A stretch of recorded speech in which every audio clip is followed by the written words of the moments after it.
Ukrainanyň milletçi toporlarynyň agdalary gahramanlaryň ýörüşi diýilip atlandyrylýan ýörüşe gatnaşmak üçin Ukrain paýtagty Kiýewiň merkezine ýygnandylar.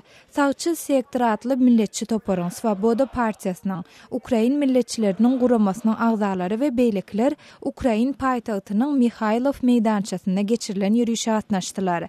Aktivistleriň aglabasy şäheriň tuzsuwxanalaryna tarap ýörediler we ol ýerde olar awgust aýynda Ukrain parlamentiniň golaýynda bolan ýowuz çaqnyşyklardan soň tutsak edilen adamlaryň boşadylmagy üçin çağırış etdiler.